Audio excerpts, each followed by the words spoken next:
the purpose of today's program is to introduce you to the type of local resources that are available. Whether you're planning to downsize or just starting to think about downsizing, or maybe you want to make a plan to stay in your home as long as possible. So I encourage you to use today to be proactive. What steps, if you're thinking about downsizing, what steps can you take now to get your home ready to put on the market? Getting rid of stuff, how about that? Start with that. Or talk to an estate attorney like Susan Grady. Make sure that you have, look at how you can protect your biggest asset, your home. How you can do the necessary paperwork now that you may need later, and know where to find those things. So the agenda for today is we're going to have a series of presentations. I'm going to start by talking a little bit about the market and preparing your home for sale and how to best maximize your sales price. Then we're going to have a panel of speakers that will talk about your stuff, helping you to declutter, pack up, clear your home. And then Henry Jensen here is going to help you make sure you don't throw anything away or donate anything that is actually of value that you didn't realize. So after the presentations, we are going to pull raffle prize winners, and there's plenty of chances to win. So if you go to each and every table and put your name in, we'll have some time at the end of the program for you to put your name in if you missed any of the tables. And then we'll have lunch. So I'm going to start today by sharing a little bit about the market. When people hear I'm a realtor, the first question is, how's the market? Well, I'm here to tell you, you've probably heard about bidding wars. Buyers paying $25,000, $50,000, $100,000, maybe more over the asking price. You've also heard about interest rate hikes. So how is that impacting the market? Well, I'm here to tell you that bidding wars have continued. And the reason is there's still far too many buyers out there and not enough homes to sell for them to buy. But the bidding wars, they all depend on the price you set for your home from the start. And that's what realtors like myself do. So basically, when buyers buy a house, they're going to determine the value and evaluate the price of your home by comparison shopping. So they're going to look at they're going to look at the price and the features and benefits and the location, the condition of your home, and compare it to the price, features and benefits, condition, location of other homes, similar homes on the market. So if you want to increase the value in the eyes of the buyer and get them to buy your home, you either have to A, have a lower price than the other homes, similar homes on the market, or B, have more features and benefits than other homes on the market that are similar. So does that make sense? So if you price it too high, you may not get any offers. You may find your home sitting on the market, you may have to drop the price. If you price it too low, yes, you may get a bidding war, but did you get the maximum that you could have for your home? So again, it's very important to get a realtor's advice. I often meet with clients, even if they're several years away from downsizing, they're just starting to think about it, just to give a ballpark of the value of their home in today's market. So that's a little bit about price. I have some sheets at my table, handouts, about the average sale price per square foot this year compared to last year, how quickly homes are selling this year, and also the number of homes that sold, which you'll see inventory is down across the board. I also wanted to share a little advice about preparing your home for sale. First of all, buyers really appreciate a well-maintained home. They notice the small stuff that might not cost you much. So buyers and their agents notice these things.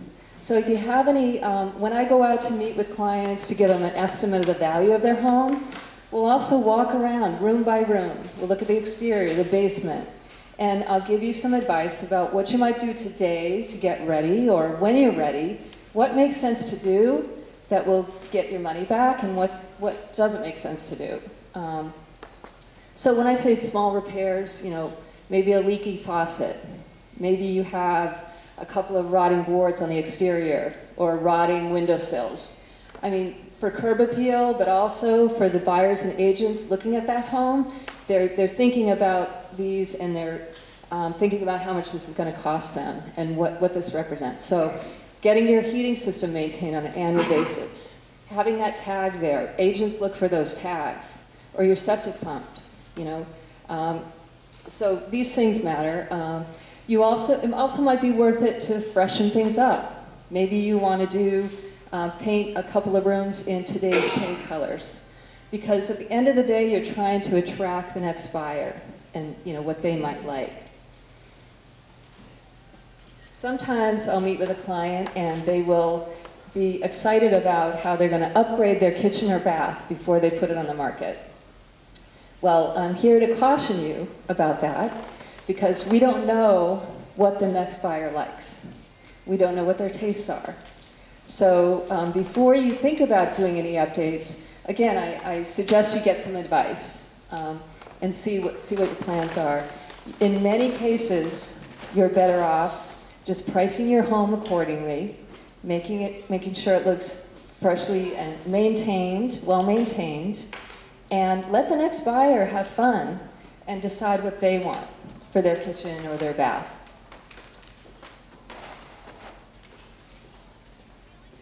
So I think the last piece is decluttering and staging. When you're preparing your home, it's important to stage your home. And by staging, I don't mean always hiring someone to bring in a whole bunch of furniture and get rid of your furniture. I mean getting advice about how to best showcase each room in your home. And maybe it is just skinnying down some furniture, bringing some things down to the basement, making it look more spacious, taking all the stuff in your closet and making it look like you only have 5 things hanging up in there.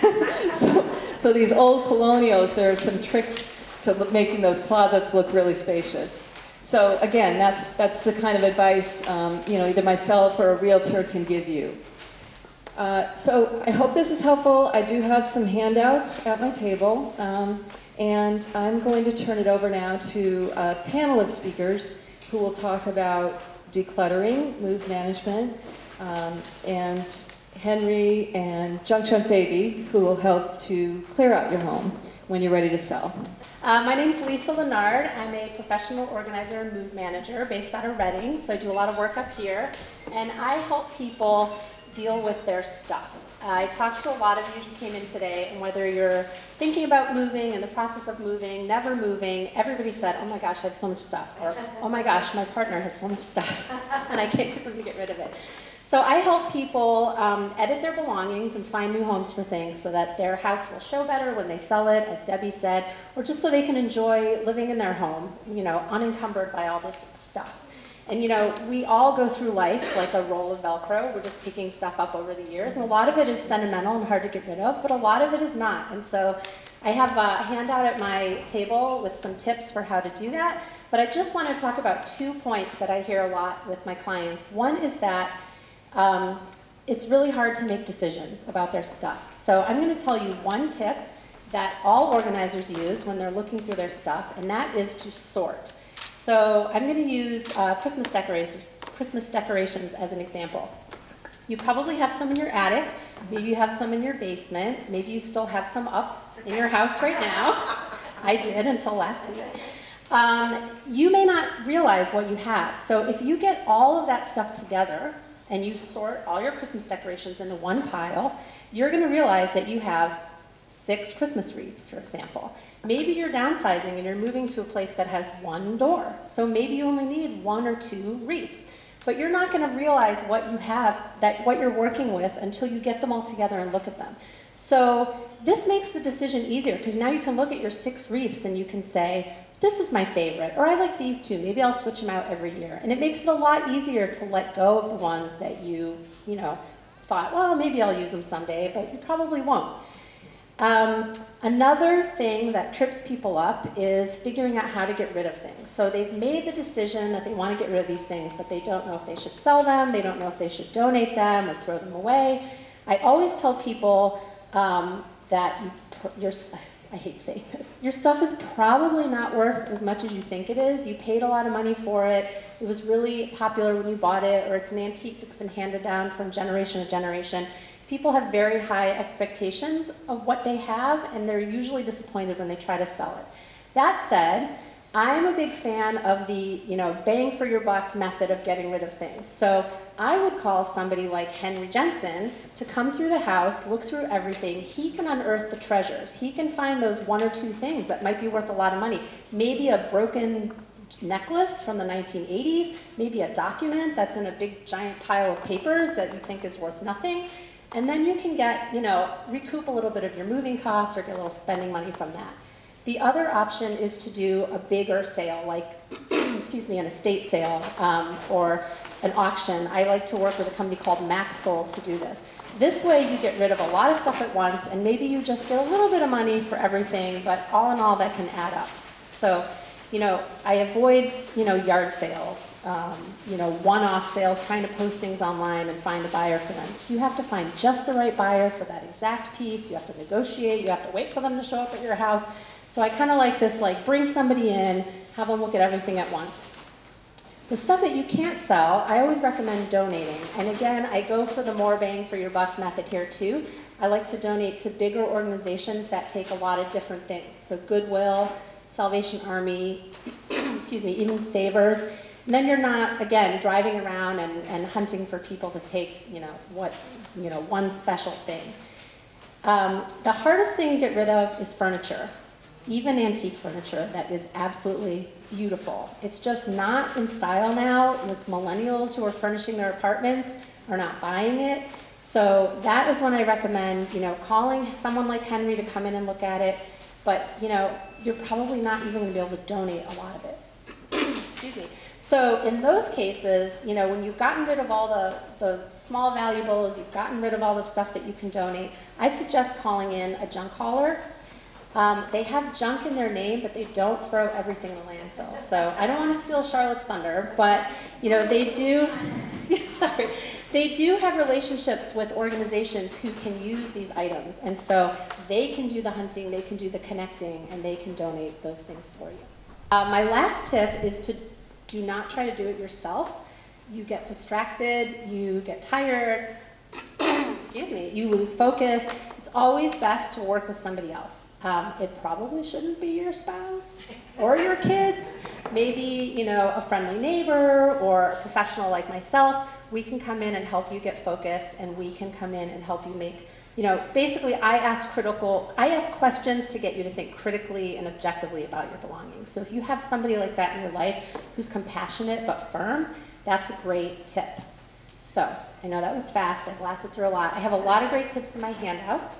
And if you have any questions, I'm happy to talk to you here or on the phone or on email. And now I will hand it over to Henry. Henry Jensen, I'm the owner of Empty Attic Antiques. Before I start, I just want to say thank you to Deb for all the hard work she put into setting up this event. And hands down, she is the hardest working realtor I've encountered in 40-something years in this business. So to start out, my job is to come into your home to help identify the items of value that won't be making the next journey with you. And years ago, in the 70s and the 80s and the 90s, it was all about the antiques we inherited, we cherished, we loved. You couldn't get those bureaus out of your house fast enough. The cut glass, everybody wanted it. The Hummels, geez, I was paying $100 a piece and still making money. Well, when you look at my table, my exhibit today, you can see that's vastly changed.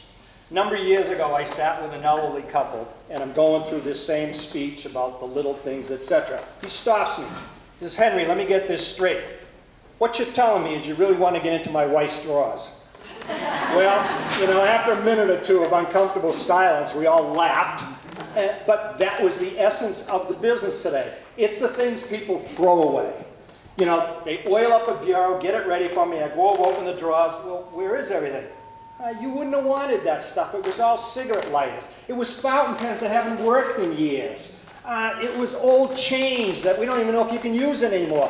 That's the stuff people want.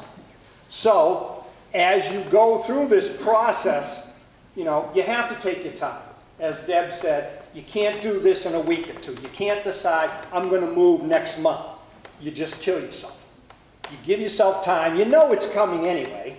So you call the professionals that you meet at an event like this. You get all the information you want, and it makes the whole process so much easier. So, that's the end of my talk.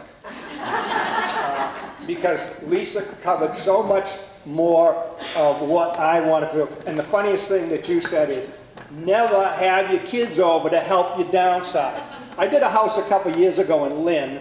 I get there, the dumpster's almost filled with museum pieces. And I can hear the kids inside saying, Mom, the Patriots are on in an hour.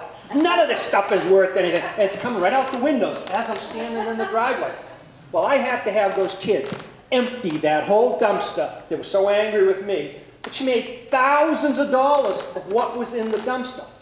You know, postcard collections. The kids are looking at me going, it's a postcard written to my great aunt. Why would you want that?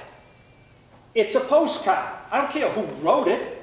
So you have to watch those things. It takes a little time. I come to your home. I do not charge. The only thing I ask is if I come to your home to give you prices, you are actually going to sell things. Because there's been a lot of times a neighbor has come up to you and says, I want all your stuff. How do we figure out what it's worth? Oh, I'll call Henry. He'll give me a price, and then I'll tell you what to pay. That's not fair. So, enjoy your day. Take cards. And this is a hell of a group of people you got to work with. Thank you. Hi, folks. So, we've heard a lot. The realtors come in, they've told you how much your house is worth, what to do, what to take, what to keep. Lisa's come in, and she's helped you with the moving, and she's turned around and she said, okay, we can change this, we can declutter that. Henry's come in and he's looked at all your antiques and he said, this is what we can sell. And now what are you left with? Junk, baby. Junk, junk, baby. That's where I come in. Junk, junk, baby has been in business for, a little over 12, 15 years now.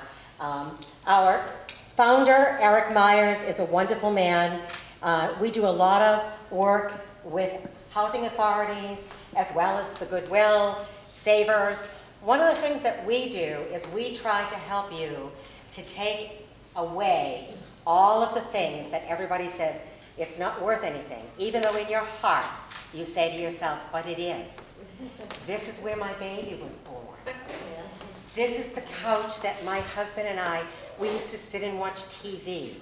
This is the bed with that yucky old mattress. You know that one that nobody else is going to take? We'll take it. Don't worry. We'll get rid of it for you. Mattresses nowadays are a very hard thing to get rid of. The state of Massachusetts now does not allow the transfer stations to take mattresses, or what we used to call dumps, but you know, that's changed.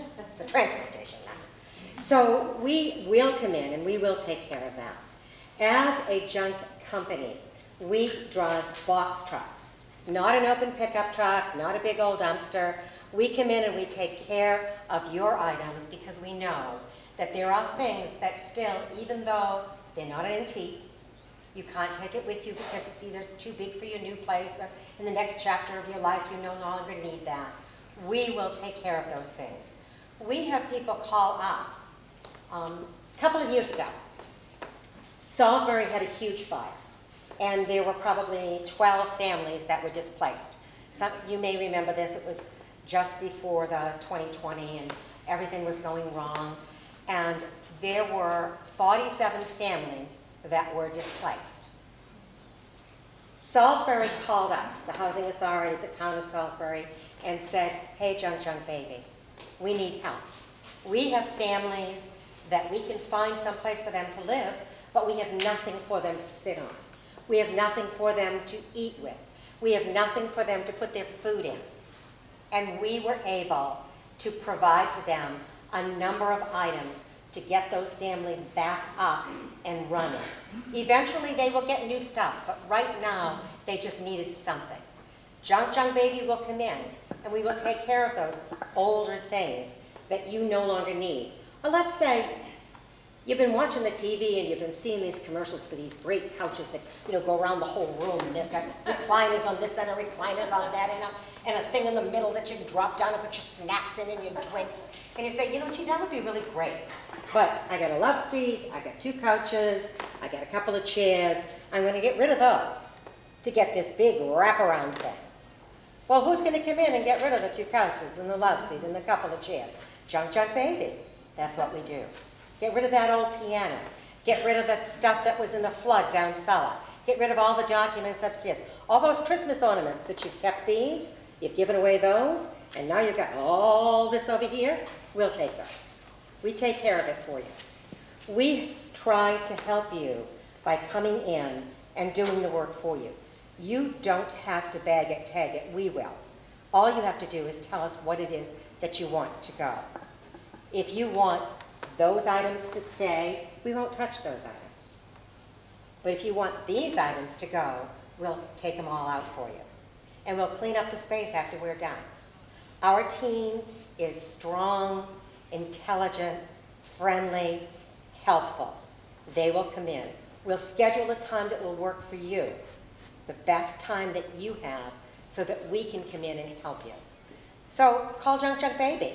Get a vacuum. Put it on the fridge. We've got a bunch. Thank you very much. 75 apartment senior living community.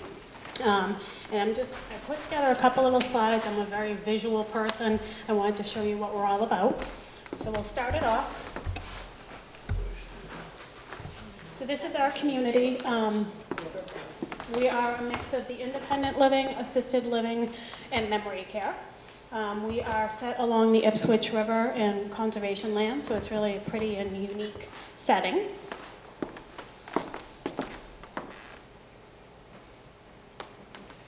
So a couple little fun facts about us. We are 8 years young. We were built as a senior living community by LCB Senior Living. We have about 34 properties from Vermont to New Jersey at this point.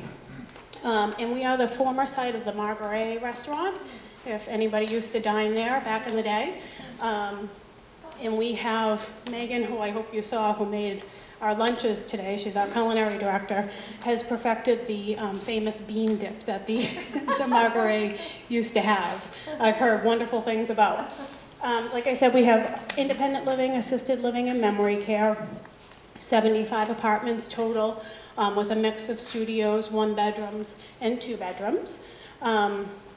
53 of those 75 apartments can be either independent living or assisted living, which is sort of unique. So you can move in as an independent person when you need a little assistance, medication management. You don't have to move apartments. You stay right in the same place, and we provide the care. We have something called anytime dining, so 7 a.m. till 7 p.m. You can have any meal that you want at any time. There's no set meal times. If you want shrimp scampi at 10 a.m., you have shrimp scampi at 10 a.m. If you want an omelet at 6 p.m., then you'll have an omelet at 6 p.m. And like we talked about, really pretty setting that abuts the conservation land as well in the Ipswich River. We have a walking group that goes down to the Ipswich River. One thing I'd really like to mention and point out is our amazing engagement. So this is Amber Evans. She is the director of engagement and memory care for our whole company. And she is dynamic, to put it very softly. She was recently named the vice chair of education and outreach for the National Institute for Dementia Education Standard of Excellence Council. And LCB Senior Living was awarded the 2022 Alzheimer's Association Hope on the Harbor Corporate Champion of the Year. We've also been partnering, if you see the big banner I have in the back, with Dr. Rudy Tanzi, created this amazing concept, React Neuro, and he approached LCB Senior Living to partner with.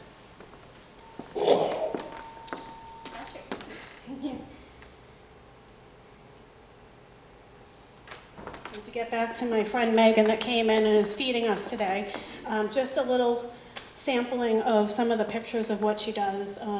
We do amazing events, and the culinary is really off the chart. We have a team of chefs. They cook fresh to order, really high-end food vendors as well. And we like to do, as you can see in the bottom right-hand corner here, a lot of fun events at the community. In life, my experience is doing good creates more opportunities to do good. People say, you get us, and that's part of the uniqueness of our company. We've created this team that is so focused and so passionate and so caring. It's thrilling just being the CEO and seeing people that are thriving and talking to a family member about how happy their mother is and how happy they are. It sort of brings me back to thinking about my parents, the way your family treats you, that love, that care, that appreciation. Having my father and then my mother-in-law live in one of our buildings, it definitely impacts the way you think about what we do and how we do it. A really good question is, are we cookie cutter or are we unique? You can make a lot more money if you build the same thing over and over and over again. It's not about that. They have to fit into the community. They have to be special to that community. You can't do that unless you care for the person and you feel that sense of family. It's, it's a phenomenal feeling. And please come visit if you'd like. I have some info at my table about some downsizing seminars we have coming up, but I'd love to have you come and take a peek. Thanks so much. My name is John Natali Company and Safety Care. A lot of folks today have talked about keeping you at home or moving you out of home. We're one of the companies that will keep you in home. We're here to talk about accessibility.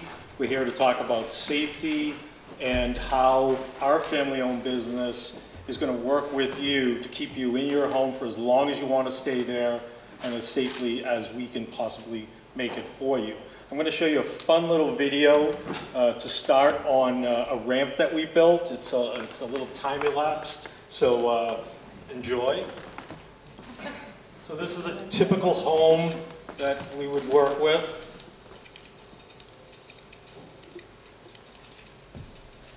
And all of these ramps come in a million pieces and they actually get assembled on site.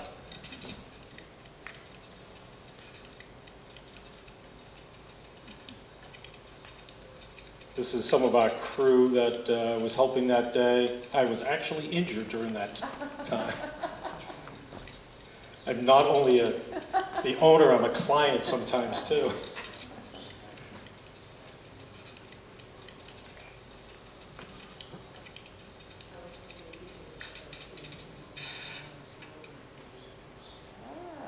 And so there you go. That is a ramp that can go in any type of home. Very typical. Every ramp that is built individually to your home.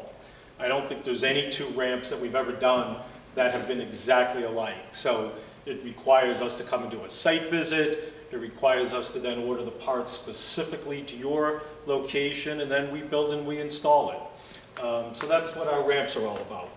But also, we do a complete home safety.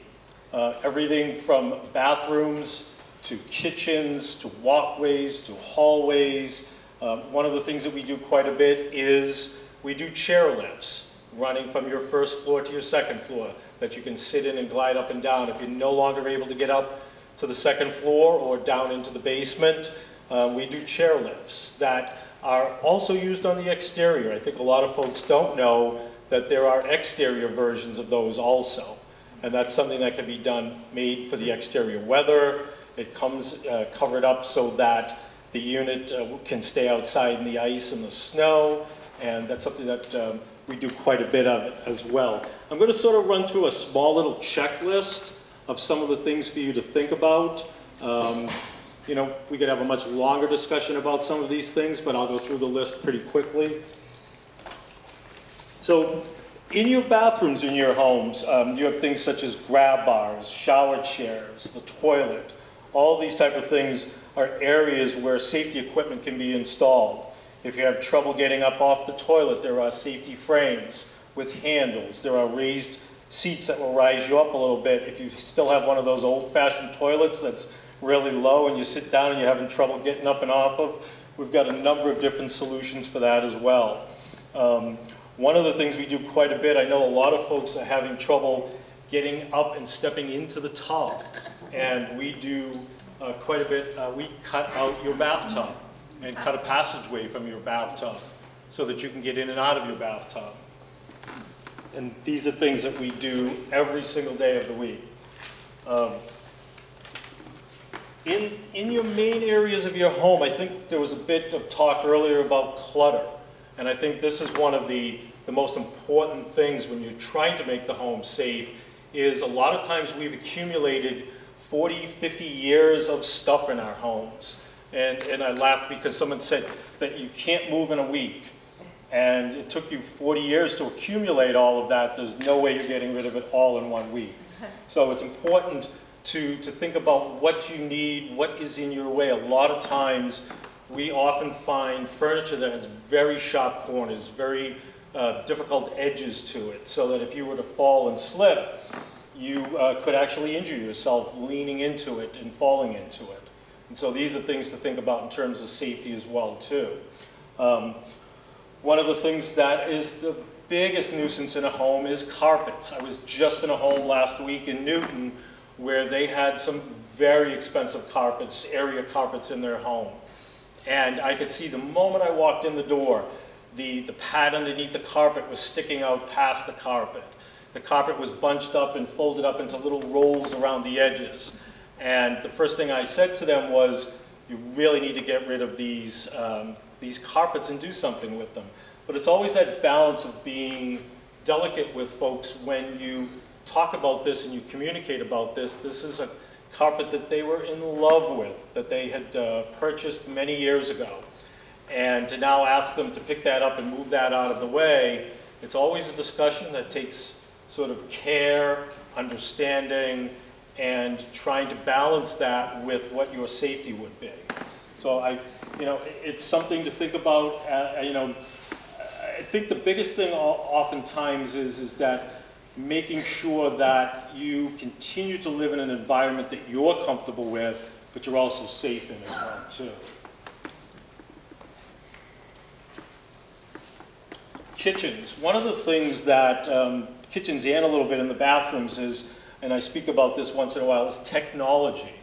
There's a lot of technologies today that will help you.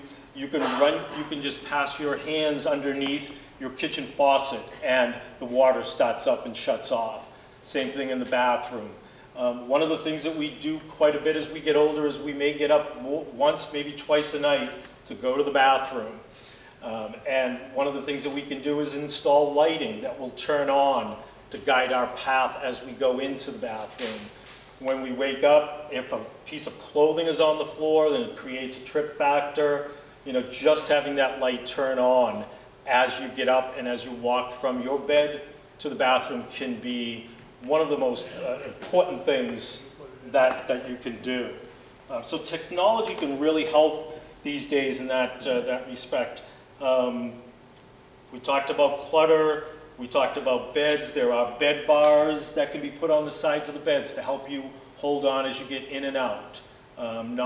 Not hospital rails, but just a helpful handle that can get you in and out of the bed. So those type of things are really important as well.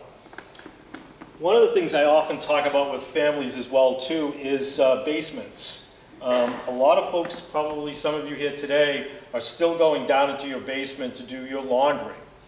And more than likely you don't have a very strong railing going down into the basement. You may need additional railings. The lighting in the basement's always the worst. There's probably one 60-watt light bulb at the bottom of the stairs lighting your way.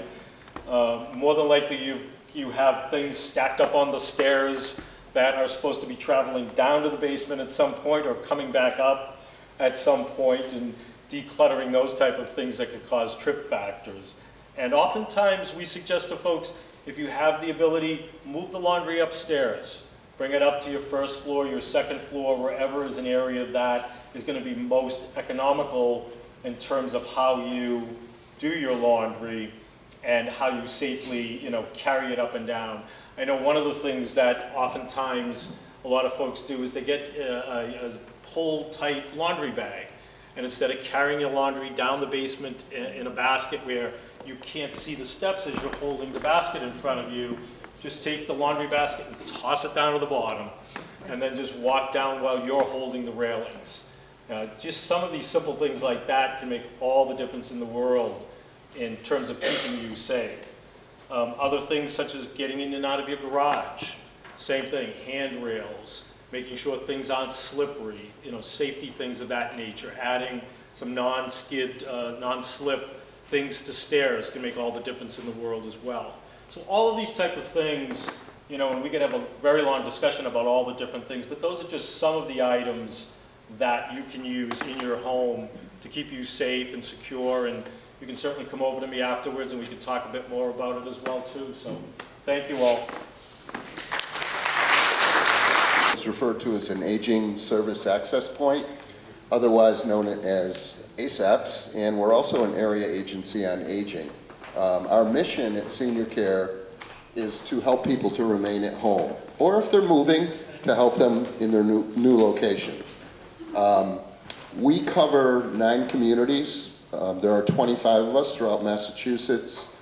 We all have different names. Our communities are Rockport, Gloucester, Essex, Manchester by the Sea, Hamilton, Wenham, Ipswich, Topsfield, and Beverly. For the benefit of those who reside in Rowley or Boxford or Middleton, our sister agency is AgeSpan, located up in Lawrence. So they pretty much provide the same type of services as we do. So I want to talk a little bit about the services that Senior Care can provide. We implement the Massachusetts State Home Care Program, whereby we can provide folks with services in the home, be it a homemaker or a personal care worker if somebody needs assistance with bathing or dressing or ambulating, etc. And remember, our goal is to keep people at home, to support them so that they can remain independent as much as possible and remain a part of their communities. We have homemakers that can go in, do meal preparation, grocery shopping, laundry, things of that nature, chore services, companion type services. And another part of our mission is to help caregivers. For any of you who have cared for a loved one, you know it's not very easy. So we have a caregiver support specialist who runs support groups, can meet individually, one-on-one with caregivers. And we also utilize for long-distance caregivers. We have some caregivers that reside in California. John talked a little bit about the importance of technology, and technology is very important to us. We utilize something called Care.Coach, which is a virtual monitoring system. It comes in 2 forms. One has a 24/7 health coach behind it. It actually uses an avatar, which is either a dog or a cat, you get to choose. And the health coach can communicate with the person.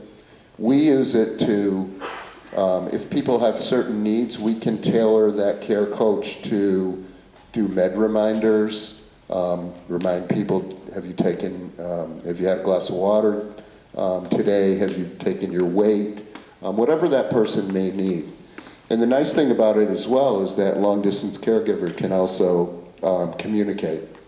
So the second kind of thing is virtual teleconferencing, so we can use Care Coach so that anytime that son, daughter, granddaughter, whoever wants to communicate with their loved one, they're able to do it right there.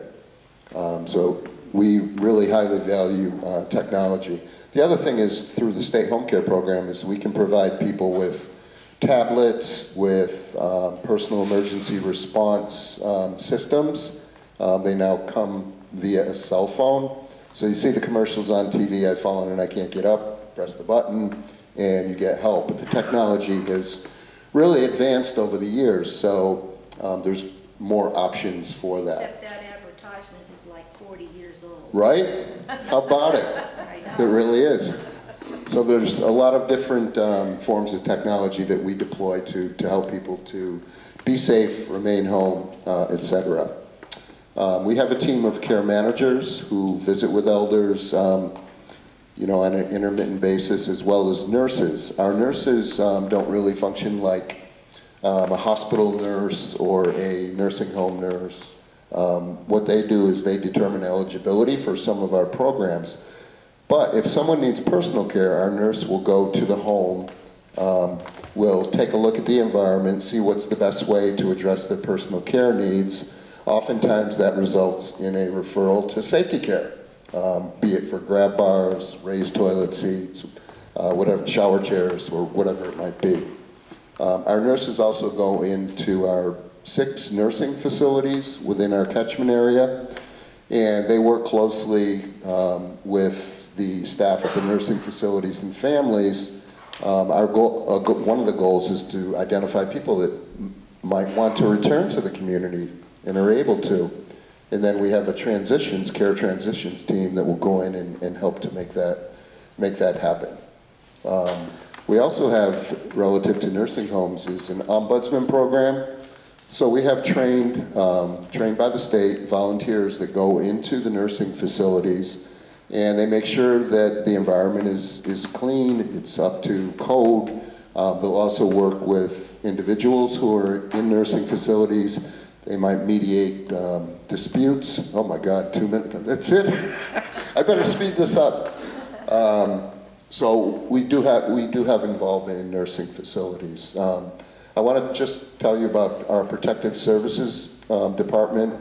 We investigate reports of elder abuse, including physical abuse, emotional abuse, caregiver neglect, financial exploitation, and severe self-neglect, where there may not be a perpetrator. It's sort of folks that need help but won't accept help, and they're at high risk.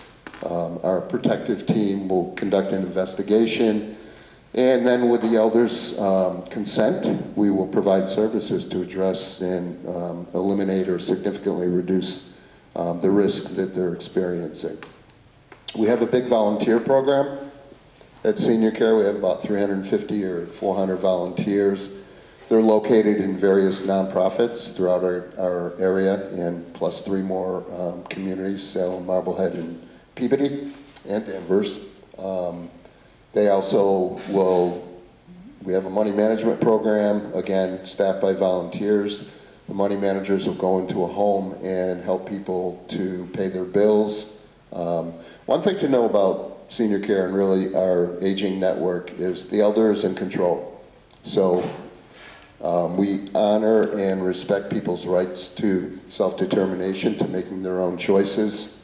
So that's a very important value that we have.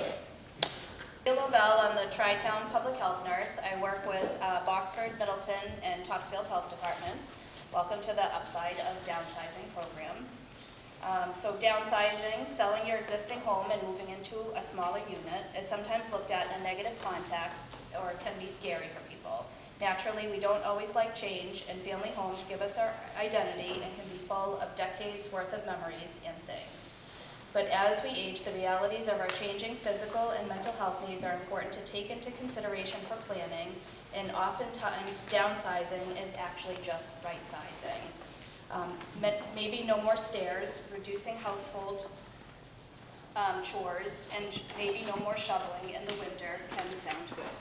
While aging in place typically means a person makes a conscious decision to stay home in the home of their choice for as long as they can, with the comforts that are important to them. As people age, this may include a plan for adding supplemental services like nursing services, personal care, or home care services to maintain the quality of life. The goal of either is really to live out the later years as comfortably as possible the way we desire, while avoiding or delaying a move to a nursing home for as long as possible. Planning for future health needs based on what we know about our current health, both physical and mental, and taking into account financial considerations and anticipating the natural occurrences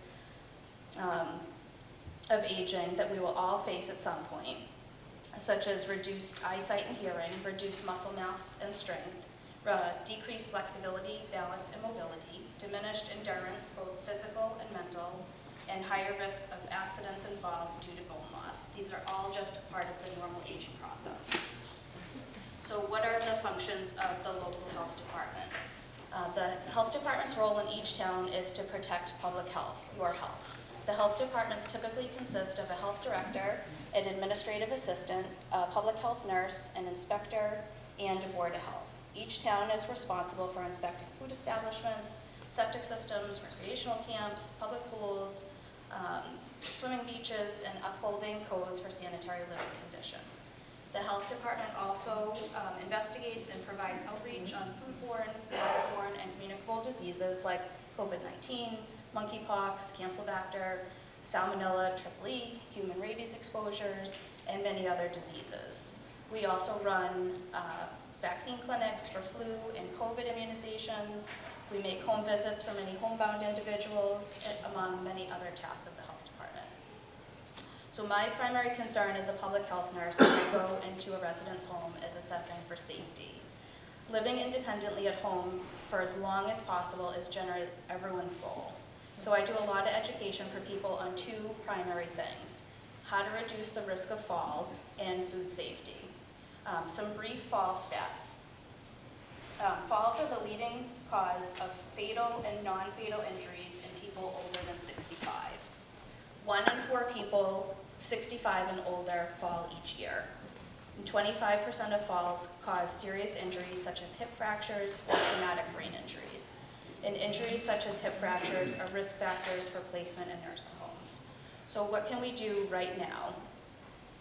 And some of these things have been talked about already, but identifying trip or fall hazards in the home. We can remove clutter, have clear paths that are at least 36 inches wide throughout the home, never rush to answer the phones or doors, have good lighting in the home, remove any obstacles in the home, so any loose rugs, cords, or wires, and have handrails at any entryways and to tubs and showers.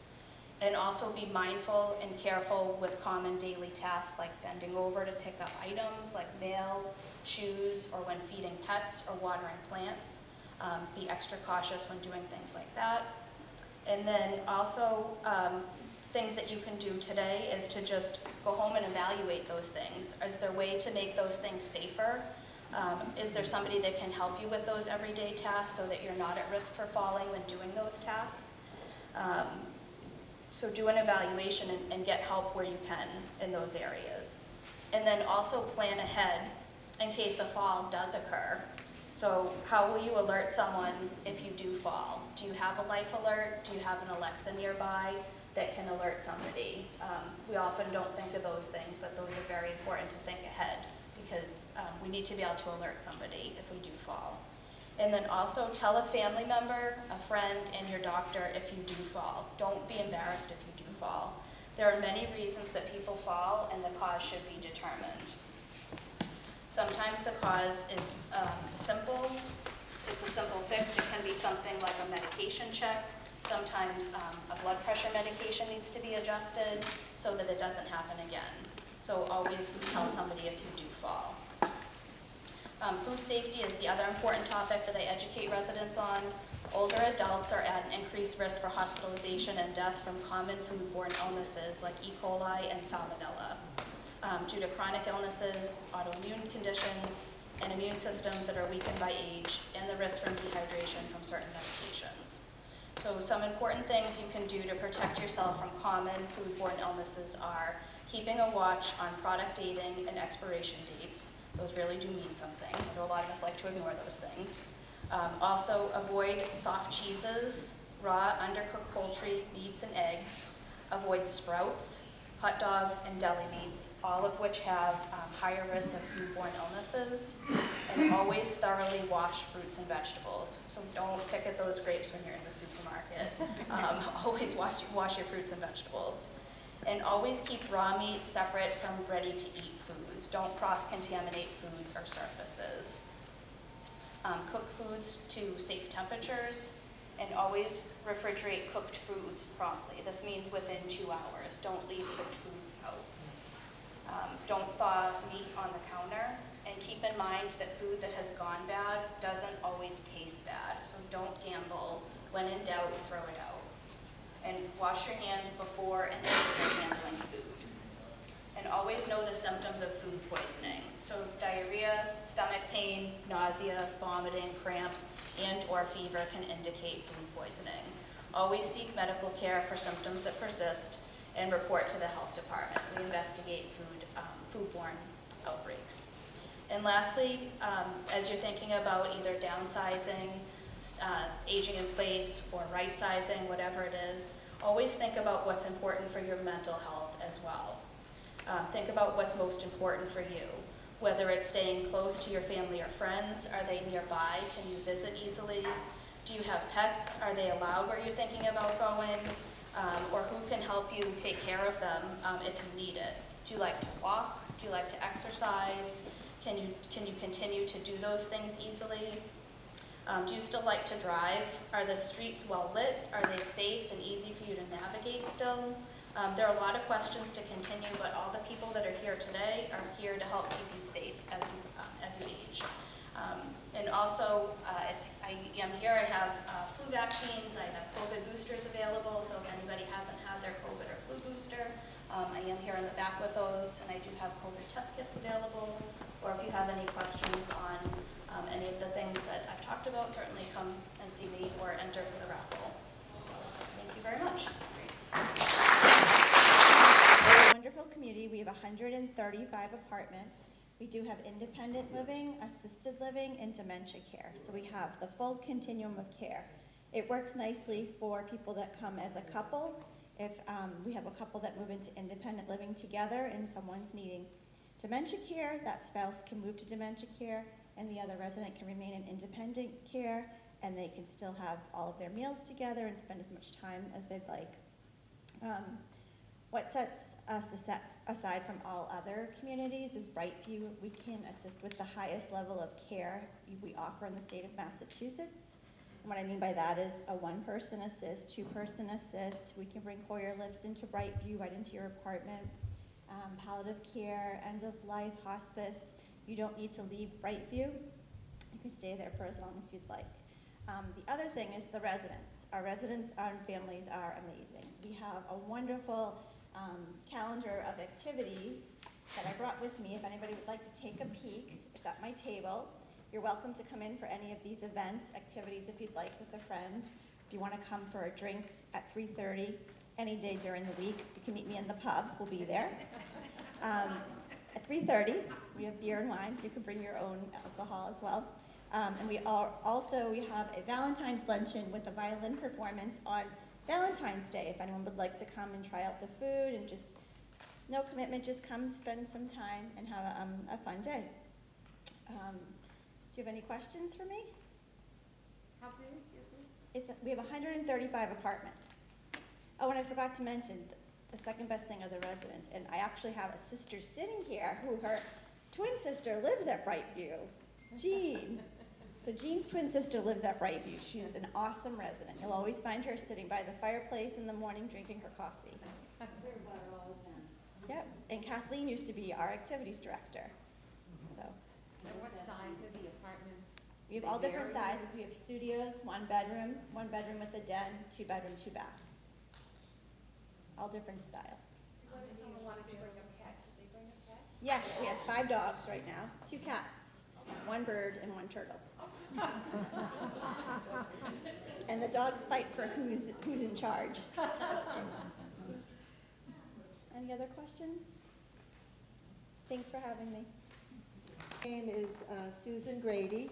I'm a local attorney here in Topsfield. I actually was born and brought up in Topsfield, so it's near and dear to my heart. And I can remember playing up on this stage when I was much younger.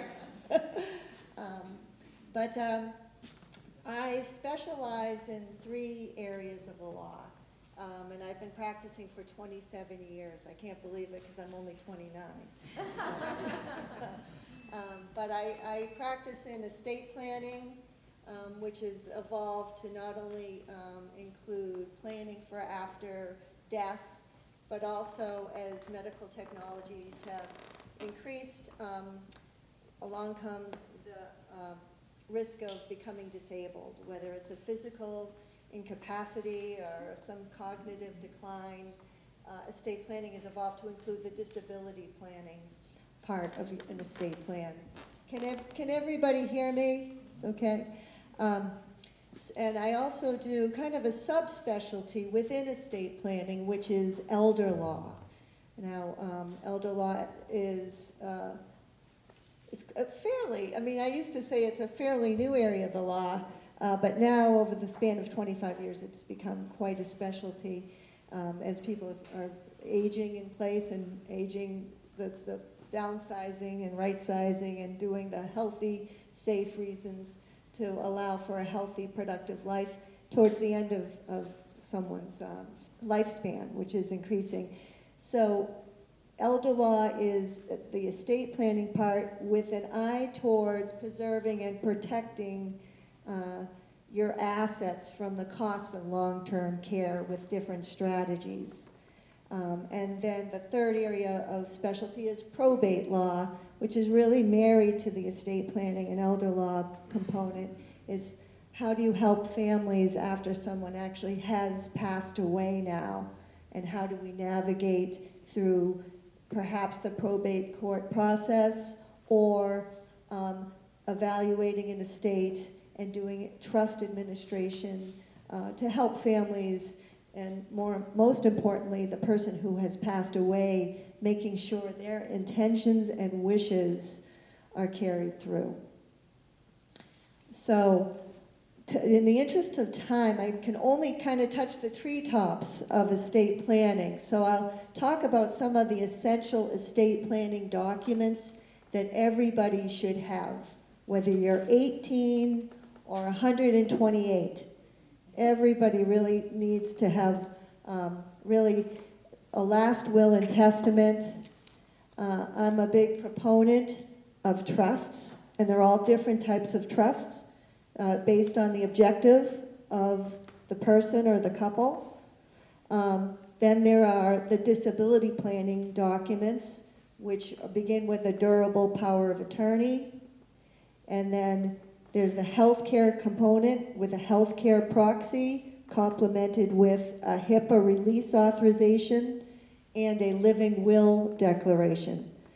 So I will repeat what I call the estate planning essential documents would be a last will and testament, a trust, and then the disability component of durable power of attorney, healthcare proxy, living will declaration, and a HIPAA release authorization. I have a handout. You're more than welcome afterwards to come by and pick up where I go into more specifics about each document. So I will begin with the most common document that most people know about is called a last will and testament. Everybody has heard about the wills, and there's a big dramatization usually on every movie. There's been several descendants and a lot of different that have kind of romanticized the reading of the will. In Massachusetts, a will is a creature of statute. What does that mean? There's actually a Mass General Law chapter that says, okay, you have a will, but we have to make sure it hits these parameters before it's valid, to consider it valid. One is that you have to be 18 years of age or older, so I will have to see all your IDs. The second is that it has to be in writing. A lot of people try to be, take the quick way out and write something on a piece of paper and sign it and say, good, I even beat Zoom, the legal Zoom. I didn't have to see an attorney or go on and get that software. That you have to make sure it's in writing, you're 18 years of age or older. It has to be signed when you have the mental capacity to understand what you're signing, okay? You have to have what's called testamentary capacity. Testamentary capacity is a lower capacity than contractual capacity. So some of you may say, gee, I have some cognitive decline, I don't have a plan. Does this mean I can't have a will? No, that doesn't mean that. It means we'll have to be very careful to probably have a medical certificate to say exactly what level of capacity you have.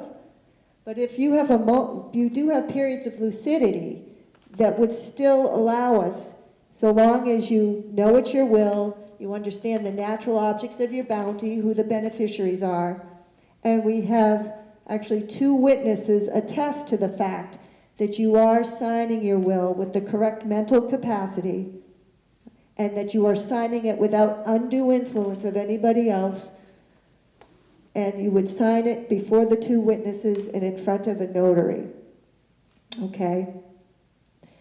So this is, I tell my clients this, there's a couple key essentials when you're doing your estate planning. Because a lot of people say, oh, well, I have a will, so I have to go through probate, right? Well, you know, it's more important to analyze your assets and the way you own your assets. So this is one key rule to think about, and this is, I require when I meet with my clients an intake form of all of their assets with their valuations and with their form of ownership. Because, and I'll repeat this, the way you own your assets during your lifetime is going to determine how they are distributed at death. I will repeat that.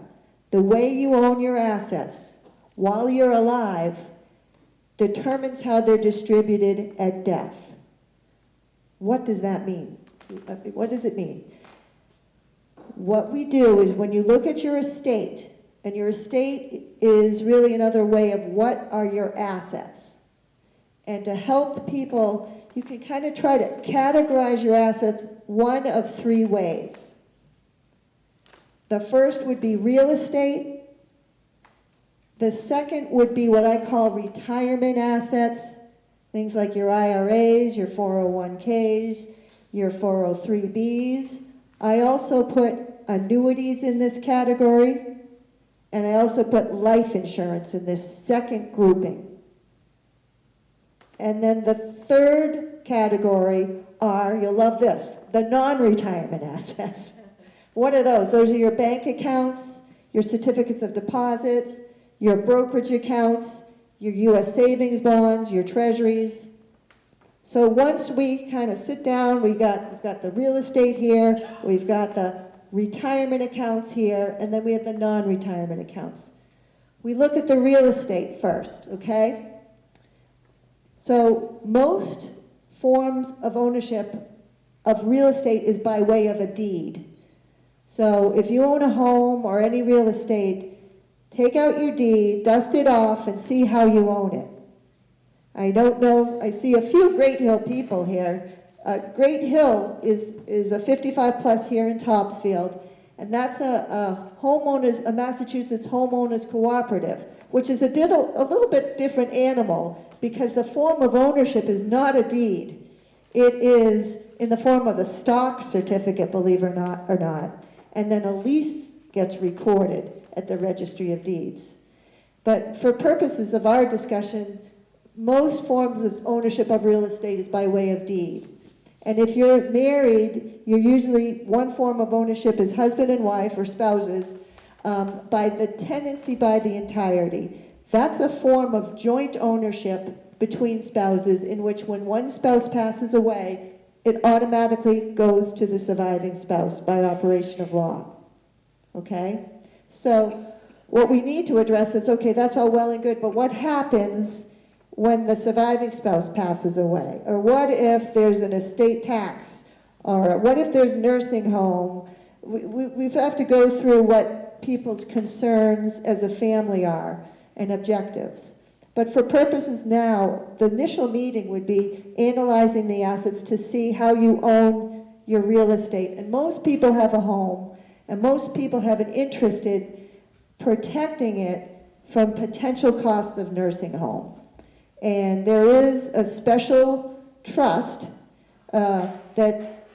which we'll get to, I hope, but if we don't, I do address it in my handout, whereby you can protect your home from the costs of potential nursing home with the use of a certain trust.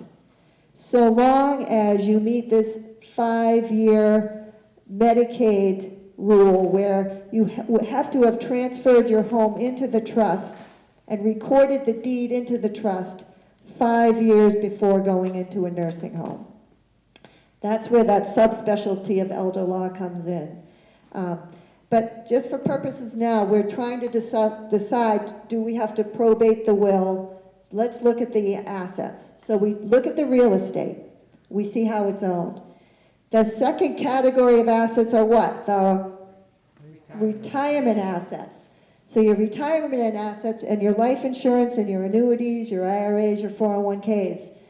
You look at the four corners of the policy and you see who the primary beneficiaries are and the secondary or contingent beneficiaries, because those types of assets pass generally by contract to the beneficiaries. So make sure that you've not only named primary beneficiaries, but you've also named contingent or secondary beneficiaries in case your primary beneficiary dies before you. When that happens, when you have no beneficiaries named, generally the default beneficiary is the estate, your estate, which means you're going to have to probate the will, which is not a big deal, but if one goal was to avoid the time delays, the costs, and the expenses of probate, and we didn't address the beneficiary designations, then we would have to probate the will after you die. So pull out your life insurance, your IRAs, your 401ks, your annuities, and see who you have named both primary and secondary beneficiaries, and make sure they're still in line with your wishes. And then the third category of assets are your bank accounts, your certificates of deposit, your brokerage accounts that are outside the retirement assets. Those pass by title. Generally, with spousal situation, you own them jointly. Jointly owned assets will pass to the surviving joint owner or owners upon the death of one. So husbands and wives, again, you own joint assets. Once one spouse dies, automatically it goes to the surviving spouse. But what happens when the surviving spouse passes away? And what if your estate, and I don't want to get into estate tax too much, but the Massachusetts estate tax threshold is $1 million. So if you have an estate over $1 million and you haven't done an estate that is considered both couples' estate tax exemption amount, then we're dealing with having to pay an estate tax upon the death of the survivor. So the way you own your assets, during your lifetime, determines how they're distributed at death. The other assets, other ways you could avoid probate is by way of having trust assets that have been titled in the trust while you were alive. So part of the estate plan is to not only get the documents in place, but to make sure that you've now married the assets to your planning. So for example, I'll have a widow, somebody who's lost their spouse, they say they want to leave all their assets to their 4 children equally, and we'll look at some of the brokerage accounts, and lo and behold, they put a trusted adult child as a joint owner, just because it's a lot easier. And by way, I heard Mary did this, so I should do it too. So what happens when the widower passes away, that joint asset now will pass to that adult child to the exclusion of the other 3 children. So you've accidentally disinherited your other 3 children. So the way you own your assets really is pivotal, okay? And conversely, if you're trying to decide whether you have to go through probate's not a bad thing to go through, incidentally, but if you're trying to avoid probate, the converse rule would be any asset that you own individually at death is going to hit the probate court, which means whoever your personal representative is going to have to file a petition to get themselves named as the personal representative. Because individually owned assets are probate assets. They are. They will come under the supervision of the probate court. I know we're just touching the treetops here. So that's the will. A trust, there's all types of trusts. There's revocable trusts that can be set up, which you can change. This is the rule on the trusts. There's 4 characters to every trust. There's the trust maker, also called the donor or the settlor or the grantor, the person making the trust. There's also the trustee, the CEO of the trust, the person who's going to make sure that the terms of your trust are carried out after death and during your lifetime, should you become disabled. The third player are the beneficiaries of your trust. Okay, while you're living, it's usually yourself. You're the beneficiary, but after you've passed, you set forth who your intended beneficiaries are. And the fourth element of every trust is the trust corpus, the body of the trust. What is that? It's the assets that you put into the trust. So funding your trust is critical. I can't tell you how many estate plans I've reviewed, and they've got the most fancy-dancy trust going. But guess what? Let's look at the assets now. Well, we have this brokerage account we own jointly, and I said, well, have you put any, we own our house together, it's great, you know. I said, well, have you put anything into your trust? Has it been, and it's not there, it's the attorney who needs to help you transfer the home into the trust. Or work with your financial planner to make sure that the assets are allocated into the trust correctly. So, and there are all different types of trusts. There are revocable trusts, there are testamentary trusts. I know you're glazing over because I would be. There's the irrevocable income only trust. I mean, it really is contingent on what your family needs are, what your goals and objectives are. Do you have a disabled child? Do you have a child who's drug addicted? Do you have a child who's mentally ill? Do you have a child who's going through a divorce? These are all things that are part of life that you can plan for. Okay, so I'm going to really kind of wrap it up real quickly with the disability planning documents that everybody needs. The durable power of attorney, again, creature of statute. It's the financial world where you name another person to make any and all financial, business, legal decisions for you when you cannot do so yourself. Either you've fallen, you've had a stroke, you have some cognitive decline, and you need an advocate for you to represent you in the financial world. It's a wonderful document to get in play, and now I've been practicing 27 years, which I can't believe. But my practice is evolving now because my clients now are passing away, going into nursing homes, going into assisted living facilities.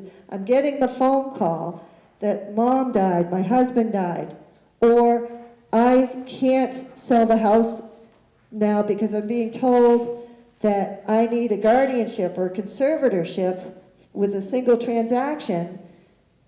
And I'm always happy to say, well, you know what? Remember, the durable power of attorney you did avoids having to go through that probate process of having a conservator or a guardian name for you. So a durable power of attorney is an extremely helpful document to have. Can I ask a quick question about Sure. that? You mentioned the contractual.